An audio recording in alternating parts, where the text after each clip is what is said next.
Hey guys, thank you for tuning in to this episode of the Muse Report. If I sound nasally and congested in this intro, it's because I am.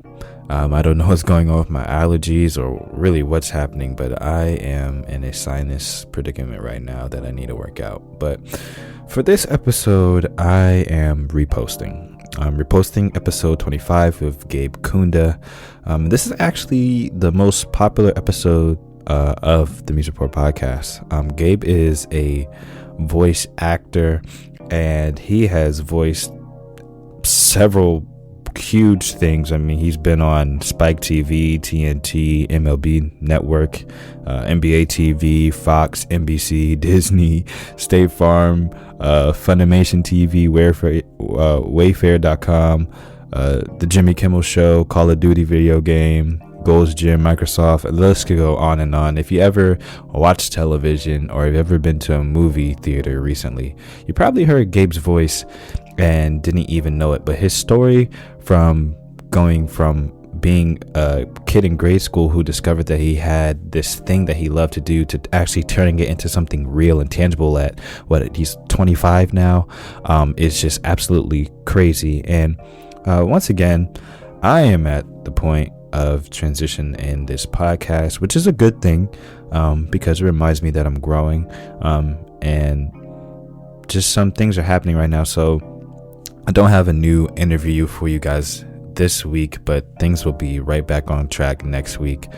Got some great guests lined up, some awesome guests you're gonna love, but some changes are happening with the brand and with the podcast that you guys will see shortly, really shortly. And I actually will address this topic more on the upcoming 5-Minute Friday, to just like get you guys a peep into what's happening here with the Muse Report.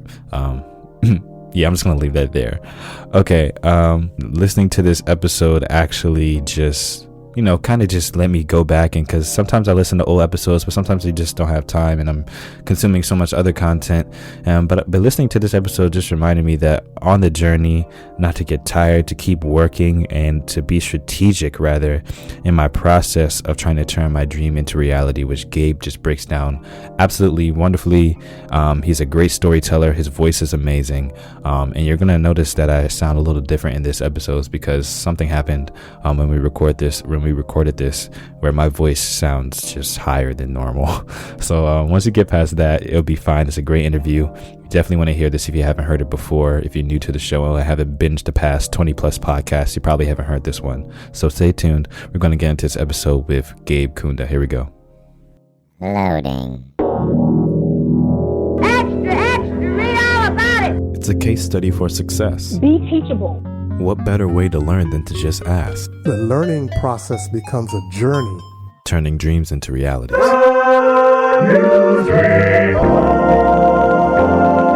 Part of execution is totally believing whatever you're doing is going to work.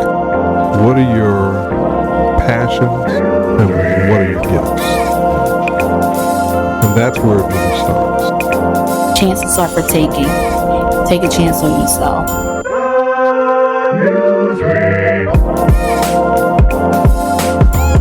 Any and everyone is capable of being a leader.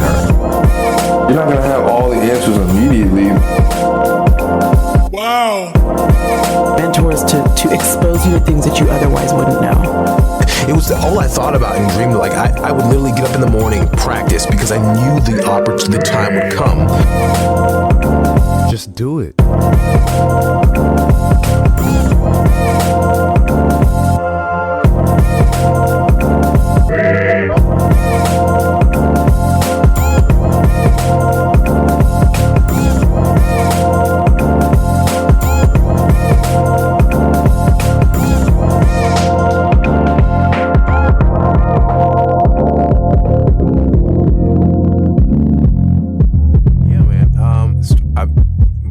In Arlington, Texas, went to Mansfield Summit High School, and it was about my sophomore year where I was in a class, biology class, and they would do the whole popcorn read where they would pick individual people to kind of read and take turns or whatever. And so as they were doing that, I was kind of like, man, you guys are reading it all boring. Like it's no fun. It's like, what? And because I have a big imagination, I was just like, what would it sound like if James Earl Jones read this? And so I put on my James Earl Jones voice and and I was reading some passage, and the kids would start to, like, the students would start to get, like, involved. And so it was like, wow, I'm understanding it better than me reading it myself. And so it was really cool because then the teacher is like, okay, wow, like, we're going to pick on you to read all the time. And so they were doing that. And at the end of the year, I remember her pulling me aside and was like, her name was Miss Dunham. She was like, listen, you need to find a way to get into, like, announcing or, like, try doing something for the school, maybe do announcements for the school. And so I was like, yeah, I'll check that out. And so I signed up to do the audition for the announcements, and they picked me, and I was like, okay, cool. Now I got to read up on this and know, like, what goes into it. And so I searched up announcing, and some videos came up, I was like, okay, it makes sense. But then there was a video on the right side that said voiceover. And I clicked on it, and it was a video called $1 Million Voices. You can check it out on YouTube. And it pretty much had all the great voice actors of all time pretty much on one video. And I'm just watching this, and I'm like, oh my gosh, like, this is a thing. Like, this is, like, you can make a living doing this. And so I was like, this is what I want to do. I already knew in my mind, I want to do this. And so from there, I kind of had a kind of trajectory like, okay, voiceover, this is, how do I get into it? And I was reading up everything I could on it. In our district, we have a radio broadcasting class that you can go to at another school. And so I went over there, I signed up for the classes, I took the classes. And normally in voiceover, a lot of the radio personalities, they just kind of fall into voiceover. For me, I knew what I wanted because of everything I've seen. I was like, okay, I need to get into voiceover through radio, not understanding how it really worked. But I did radio, and it showed me how to, cut video, cut audio, all the mic technique, everything, like script interpretation, all that stuff.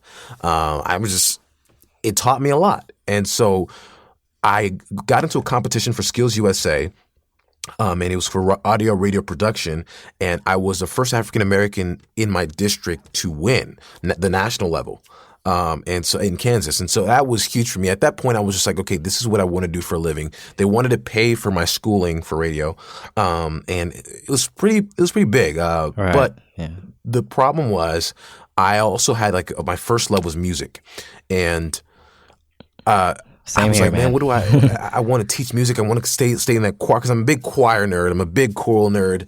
Everything was vocals. So, like, I wanted to stay in that world, and teaching was the best part. I mean, I guess I could sing professionally, which I do now, but I knew that was where my heart was at. And so I was like, okay, I need a degree to teach. Don't need a degree to do voiceover. So what do I do? I auditioned at DBU. They gave me a pretty nice scholarship to sing and to do my music education there.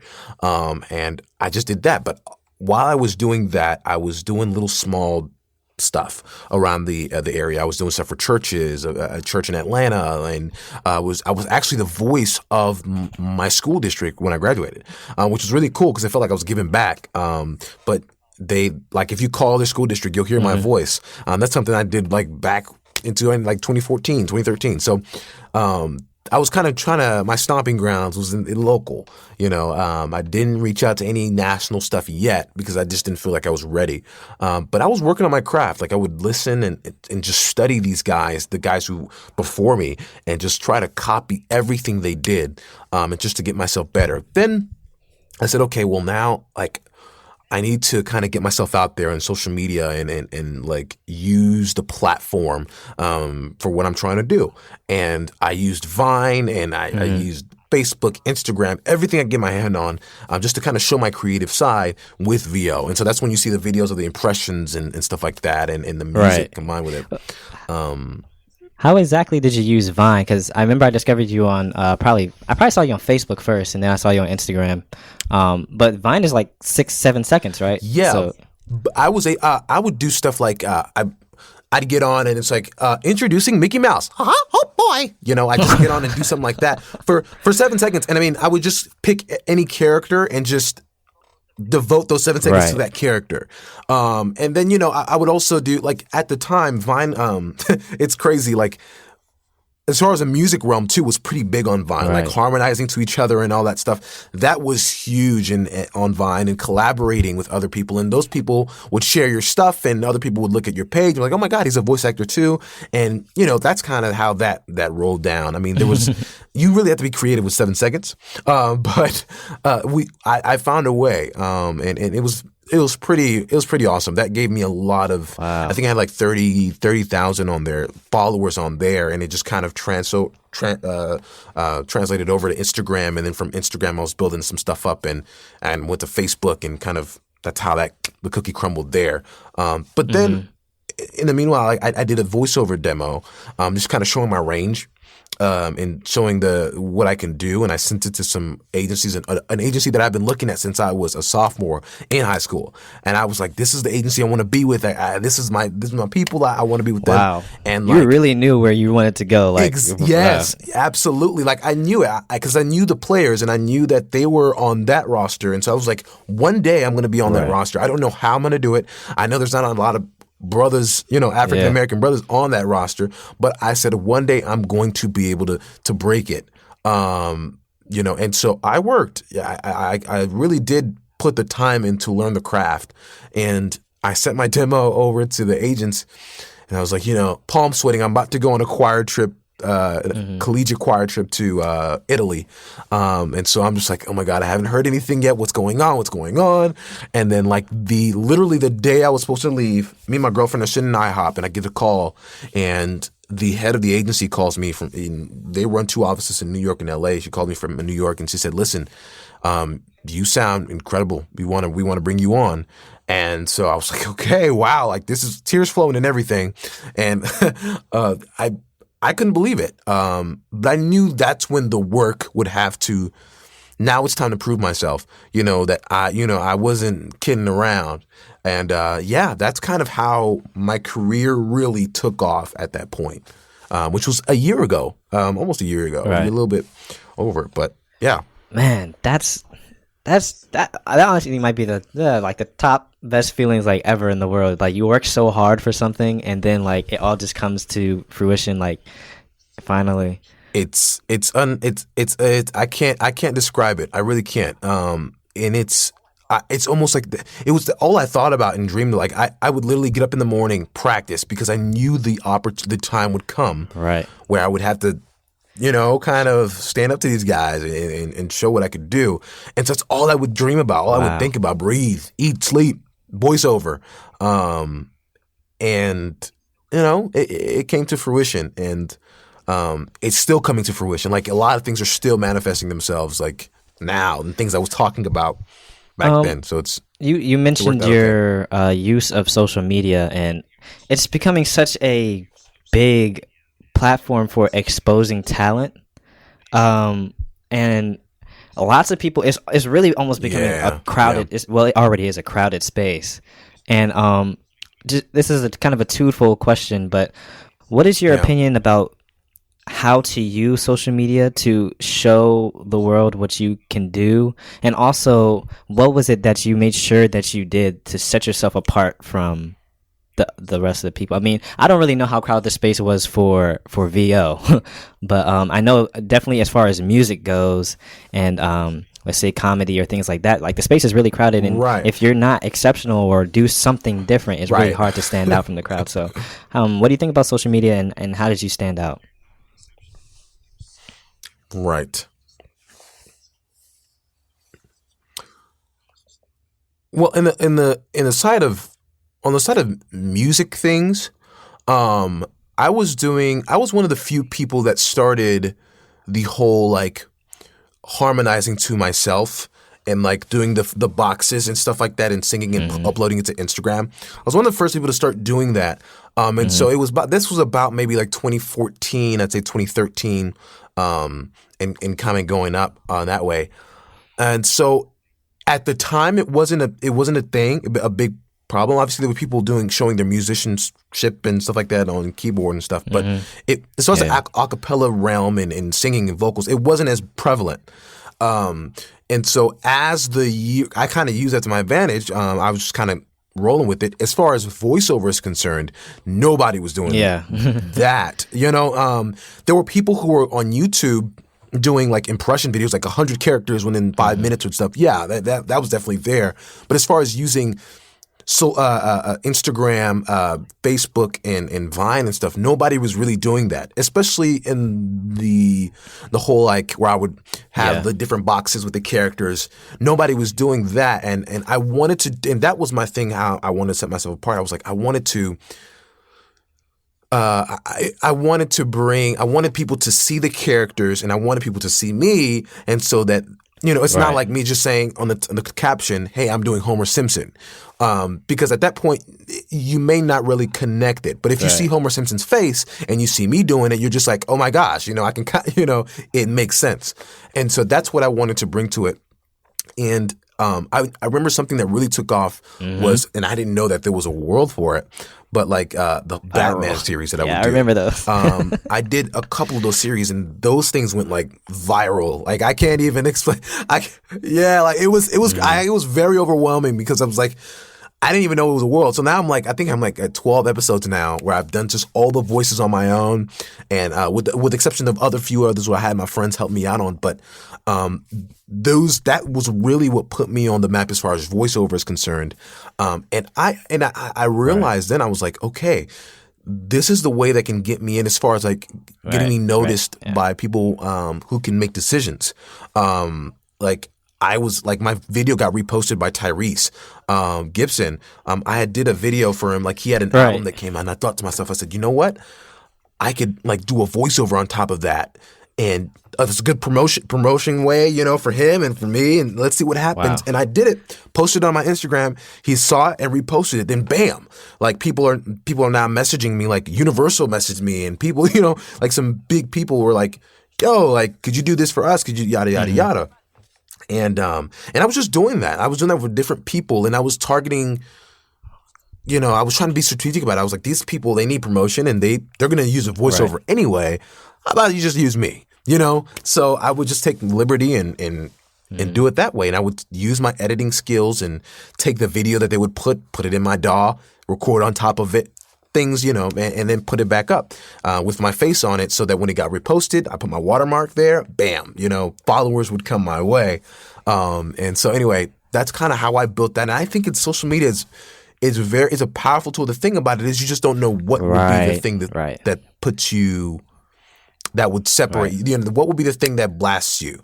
And so you just have to keep on just creating content. That's for me, just creating content around the things. I see that all the time. People think, "Oh, I'm going to make this viral video. I'm going to make this thing," and like you could literally every story I hear, it's like the thing that people least expect to go viral is what takes them off. And just what you did, I mean, the way you did it sounded very organic, and I'm sure it was because you were just doing what you love and you just wanted to be you with it. But what you did, I mean, in the scheme of, I mean, business, well, I'm a business major, so, I mean, I guess I kind of relate to it. But, I mean, just finding your niche market or niche market and finding that opening to get in, then finding the decision makers and having access to them, it's really genius when you think about it, even though you did it in such like an organic way. But and the thing is, like, those, like, how I got into that, I was like, man, I'm not going to get an opportunity to, like, I can't send an email to these people and be like, yo, check this out. They're going to throw it in the trash. The easiest way I can have connection, honestly, is social media. Like, is one of the closest opportunities you're going to get to someone, you know? You're just a tag away, you know? So I said, let me just figure out a way to I'm just going to tag them. I'm going to get my followers to tag them as well. And it worked out. And so it just, you got to learn how to use it, I guess. Nowadays, it's harder, I will say. It's just harder because it's inundated with so much content, but it happens. I will say. That's good. I mean, you were at a young age. I mean, high school, that's still pretty young. Most people are in college or graduated already and still don't really know what they want to do. So you having that focus from such a young age was great for you. But as far as the mindset toward achieving your goals, because someone can find out what their passion is, and I hope that they will act on their passion in a passionate way, working on it all the time. But as far as setting goals for yourself, because some people are like, okay, I have this place I want to get to, but how do I get there? So did you like say, well, I want to master this voice by this time, or did you just do it literally like every time you're in the car, the radio station, you're repeating what the people are saying, you're on TV, you're repeating what they're saying, or... Well, both. It was definitely both. For the impression videos, it's funny. Once I started to see that, I started to get a little bit of traction. It was just like, okay, cool. Like I can keep doing this. And I would tell myself every day I'm going to learn one voice. Like maybe today is going to be Homer J. Simpson. So I'll sit there and I'll watch just The Simpsons over and over again, copy, record myself literally for 3 hours.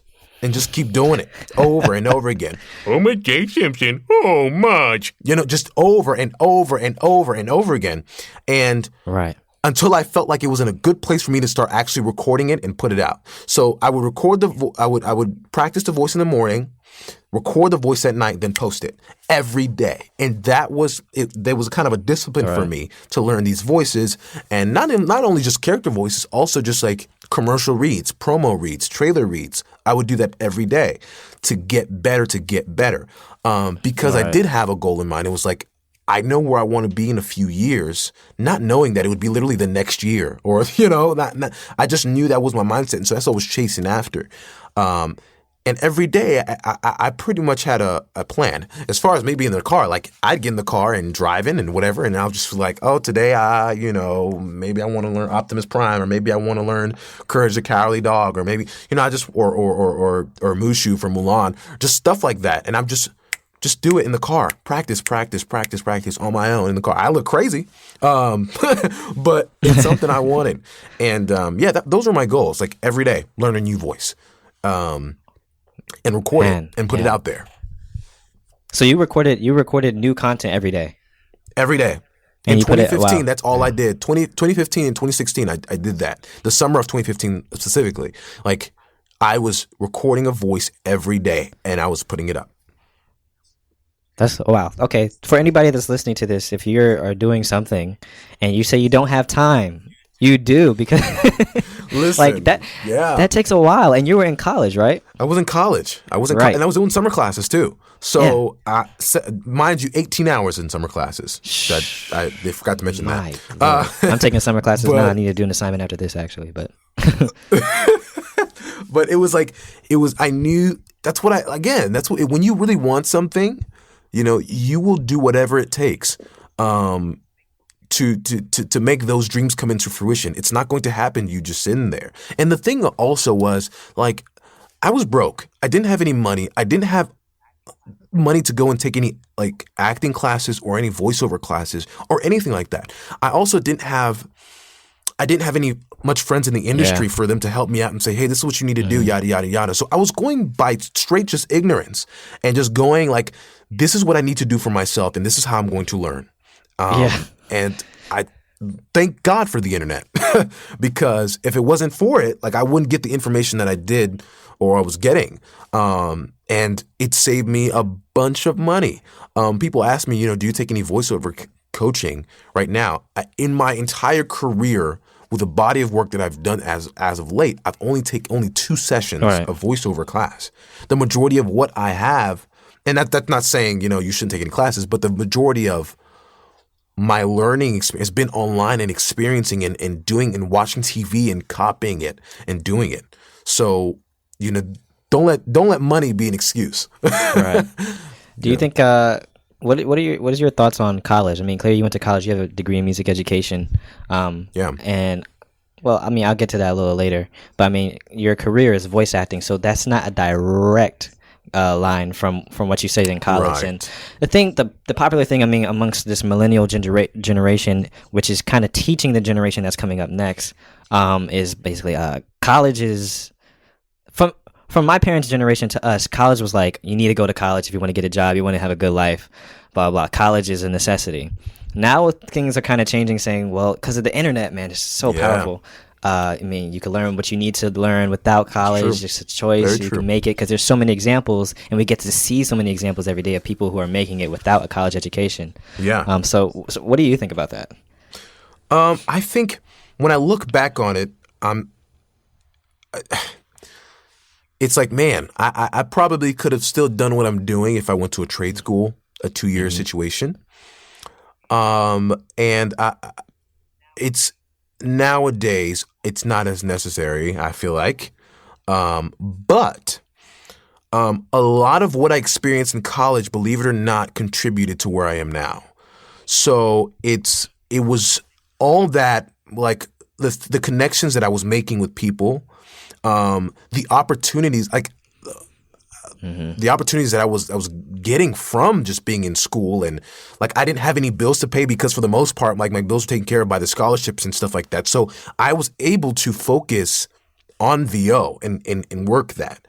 I feel like if I was outside of that bubble, because college is somewhat, it somewhat carries you. Obviously, you are paying your stuff, whatever, but it's somewhat, you know what I'm saying? You're still in some type of I understand. Of structure. And so without that, I feel like I wouldn't have been as focused. I feel like I would have had to maybe be doing like a 9-to-5 job to kind of, you know what I'm saying, outside of it. So I will say, although it's not directly in voiceover, I still feel like it helped. It really did. And plus, I'm a musician.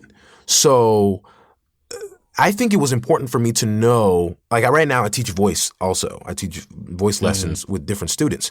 The things that I know now as far as the human voice, I wouldn't have known that and I went to college. I mean, just that's kind exactly of like what I was about to get to. Yeah.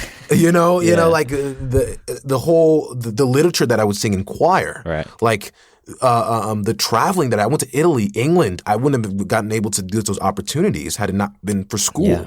Now maybe later down the road that could have happened, but they were paid for, like, by the choir. So it's like, there were so many things that I'm thankful for school about. Yes, it was. Now I look at it, I'm like, man, I just got done paying my student loans, and I'm like, wow, that was a lot of money. Yeah. But I won't say that it was a bad choice. I feel like it was something that contributed to what I'm doing now.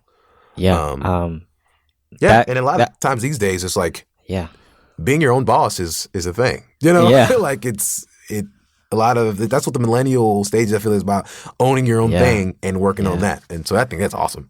Yeah, I'm pretty much, that's probably the closest opinion I've heard to mine, as far as, I mean, I think college is important for some people. You got to know based on the individual. But as far as for me, man, just not necessarily what I'm learning in the school that I study in, but just the experiences, man. Like I was talking to you before we started recording, I'm about to go to South Africa in 2 days. Crazy. And like, that would never, I probably would even gone out the country if I hadn't if I hadn't like had this opportunity. And the things that I learned from just meeting people and networking in these random places that I'm going would never happen if I didn't decide to go to college. So it's more really just for the experience and opportunity rather than the actual education itself. Exactly. What is your most memorable part of your career so far? I know it's still young, but I'm sure you have something. As of late, man, it's got to be the MTV Movie and TV Awards. That was unlike anything I've ever experienced. I think it wasn't real to me until, because the MTV Movie and TV Awards were pre-recorded. So I was able to go and record and do the live announce and everything. But it wasn't until I sat down on my couch and saw the production come to life on the TV. And then at the end of the show, my name being up there, Gabe Kunda as announcer. I think that at that point, I was like, this is real. Like, I would have never, like, when it happened within a year of me actually starting this professionally. So it was mind blowing. I can't, I literally, I mean, there was tears that shed, and like, I don't know myself. I was like, man, like, this is a really, and I'm big on faith, and I'm thankful because God really opened that door for me. I mean, how I got that even audition. I mean, the audition came in, they were just like, we want casual male for the live announce, and I auditioned and heard nothing back. They sent the audition again, and they said, okay, this time they're looking for like an urban male, but they want him to have enough gravitas to cut through the spots because it's really loud. People are cheering and stuff, so they wanted to have that. And so I was like, okay, I guess I'll audition again. And my agent called me. He was like, you should audition again to see what happens, or whatever. I auditioned. Literally a day later, I got the call saying, yo, they want you. And I'm like, what? I'm in the bank. I'm over here trying to check. And I'm like, and she calls me up and she's like, Gabe, get ready because they definitely want you. And I was like, you're lying to me. Like, this is crazy. This is wild. So anyway, that was my memorable. I think my most that was it. That was it. So, like, you have an agent, and they find these opportunities, and you pretty much send in a demo or audition tape or recording or something like that. Yeah, I have an agent. I have agents and managers. So I'm a part of an agency called Atlas Talent, and they're a bi-coastal agency. They have an office in New York and LA. So all the opportunities that come as far as voiceover to New York and LA, they'll send it to me. And then I audition that way. I also have management in New York and LA, and they will do the same thing. They get to pitch you a lot more because their roster is a lot smaller. Agencies are bigger roster, but luckily enough, my agency is one of the best in the country. So I'm able to get a lot of the opportunities that come by. I mean, it's crazy what I see in my inbox every other day. It's just like, I'm reading for that today, something for Lion King or something for just crazy stuff. Like, and I can never talk about, I can never say like, I'm doing for, whatever, until they announce it. But it's still a dream come true. Wow. So what does the average day of a voiceover artist look like? Like, how's it go? Oh, man. It's different every day. For me, I work in a lot of areas within voiceover. First is promos, and promos is what you see. Like, I work on the 4 on Fox. And so you probably heard those a lot of times. The 4 on Fox. I do that every day. We have sessions with them every day. And those are network promos. And so in the morning, I get up like at 8 a.m. my day. And I get up an hour early for New York because we're an hour ahead. And LA follows maybe 2 hours later. And so from that time, I'll be working on maybe some scripts that came in last night. And from about 12 o'clock, I'll get LA start sending me stuff too.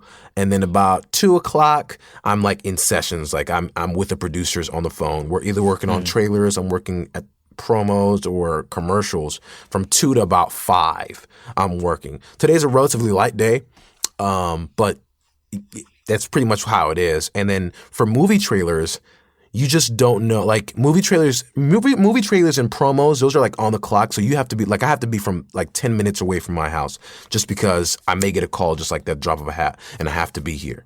So a lot of people will say, hey, I want to take you out to dinner. I was like, yeah, as long as we're in town, because I can't, I can't get away from the studio because Fox will just call, or CBS will call, or USA Network or Spike TV, which is now Paramount Network, will just call me and I'll just need to be ready. Right. And so, yeah, my day's pretty full with just VO stuff. And then there are times where I need to go into, I do some work for Funimation Studios. It's with the people who do Dragon Ball Z and all those guys. Yeah. And so I'll go in there and I'll drive in and work on there. And then sometimes I'll do a video game in LA. And I'll need to be in LA. Right now I'm working on a show on Netflix. And so I'll need to be in LA for that. And so like animation, video game work are mostly done in LA. And everything else is done from the comfort of your home studio. Wow, that's so cool. You could pretty much do like everything remotely. You don't even have to, for the most part, go to like work like lots of people. No, I literally, my bed is right here looking at me, and I just roll out, brush my teeth, hop into the office, and work. Wow. It's really fun. Sometimes it can get a little. You're just like, man, I've been in the house all day. I wonder what the sun looks like. I wonder what the green is. But it's like, I'm a homebody anyway, so I'm just like, man, what am I doing? This is great. This is a dream. I'm making money out of my closet. It's awesome. what's your favorite pastime when you're not doing VO? Man, what am I doing when I'm not doing VO? Well, it'll probably be music. I'm either playing I was just music. Yeah, I'm like, this is. It's. I think now like music and VO are like one to me, so it's just like it's hard to separate them. But yeah, I'm doing music. I'm arranging. I'm doing that, and then I'm watching. I do a lot of TV watching. Obviously, it's always important for you future VOs out there. Always watch TV. It'll help you. And or I'll right. Yeah. I'm a big on video games. I have my PlayStation just up there, and every time I'm on a break or something, I just click on TV and I'm playing games, bro. I'm Call of Duty or whatever the deal is. Sure. Yeah. So, I saw one of your Facebook posts, and it said that you were online playing, and the guy was like, "You sound like the guy off of TV," and you're like, "Well, I am the guy off of TV." I was like, I am. And it was cool. He got his dad to come over there, and I did some stuff for them. And they're like, "Dude, they were like, they still didn't actually believe it." And it's just like, yeah, wow, it's cool. You know, a lot of people. I'll get online and they'll be like, "Dude, you sound super familiar." I'm like, man, I used to be like, "Oh my god, yeah, I'm the guy." Yeah. But then I realized they just do not believe me. And I'm at this point where I'm just like, I'm not. You don't know who I am. Yeah. I get that all the time. Just have a familiar voice, man. Just got an interesting voice. Wow, that's so cool, man. And I mean the music stuff too. I'm gonna put all your handles. I'm gonna ask you also to plug them at the end. But I have them in the show notes so people can check out your website, Instagram, Facebook, wherever they want to go. But sure. I mean the stuff that you post with like Jarius and Liv and all that stuff is just like so good. Like you give hope to all the bases out there, man. Like, oh yeah. It's so like the stuff you do in your register is phenomenal. And thank you. I mean, bro. I meant to ask you back when we were on the topic, but we kind of segued off of it.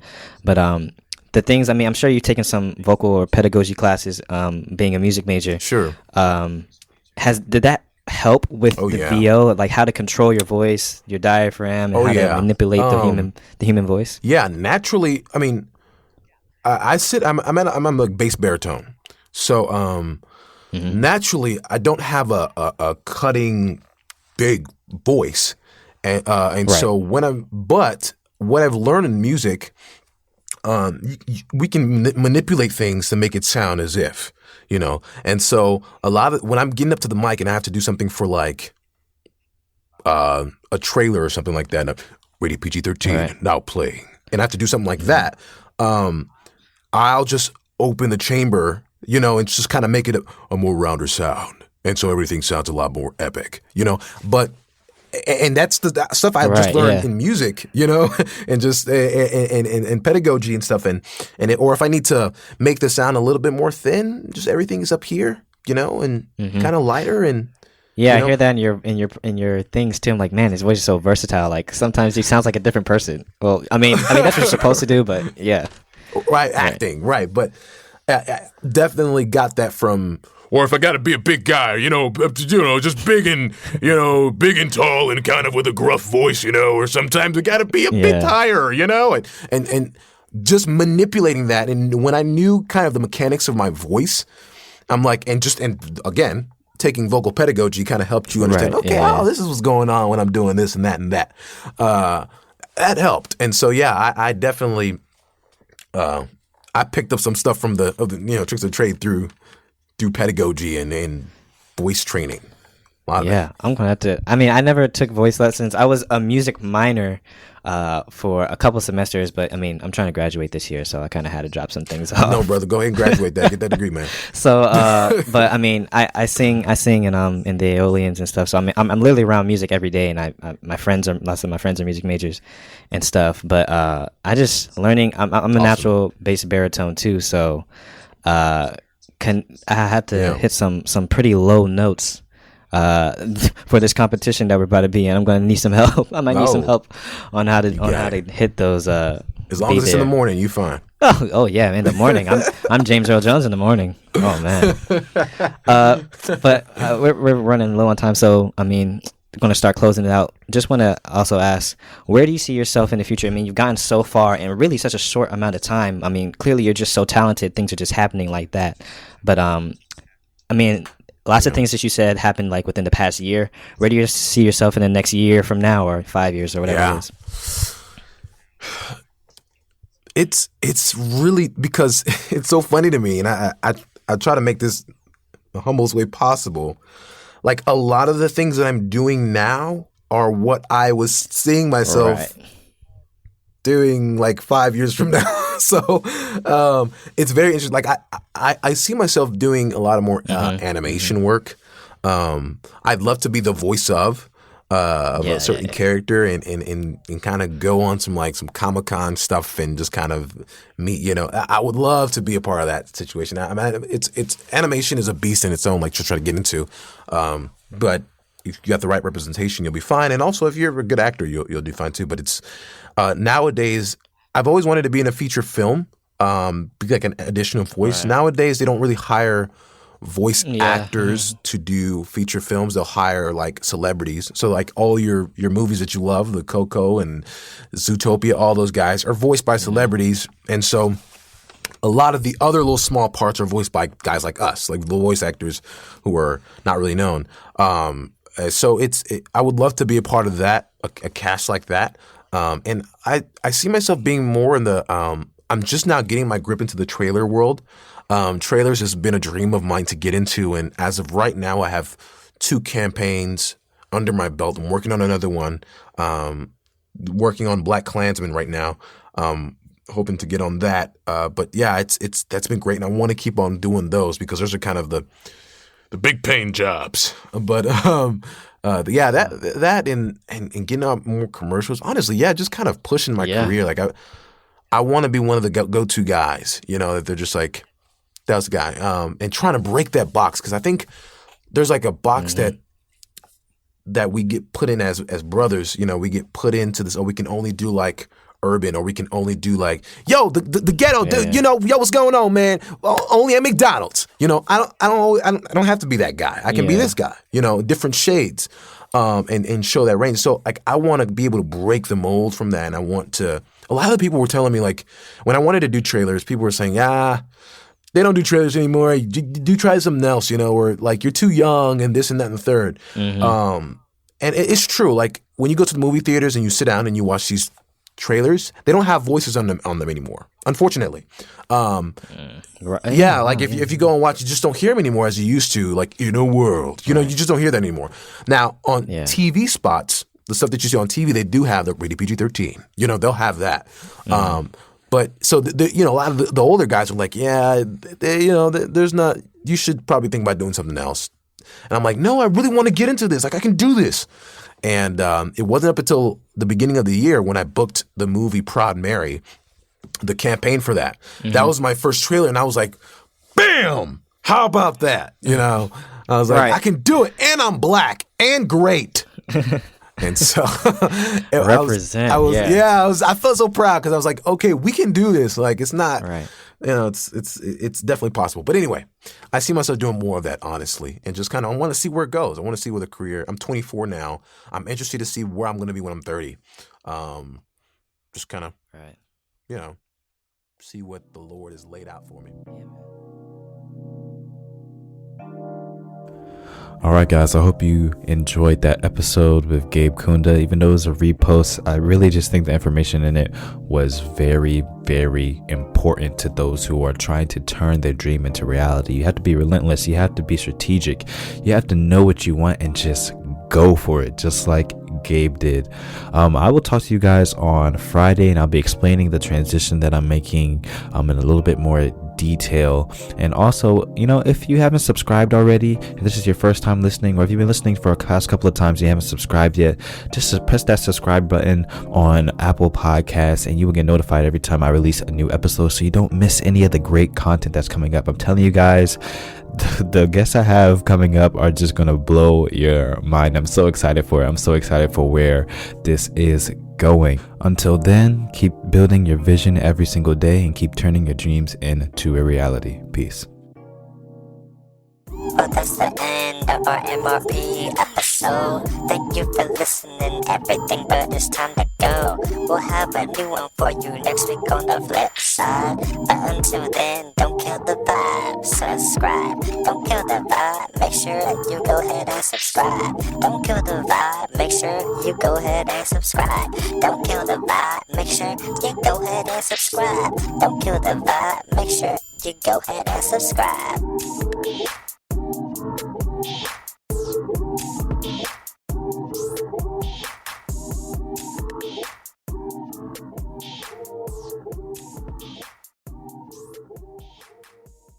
Hey guys, Clee here. Thanks so much for listening to the Build Your Vision podcast. I hope you enjoyed this episode. I would think you did if you stayed all the way to the end. The best thing that you could do to help support this show is by sharing it with somebody. By you just taking a few seconds to recommend this show to somebody, you are making a huge impact, not only on the success of this show, but possibly on that person's life.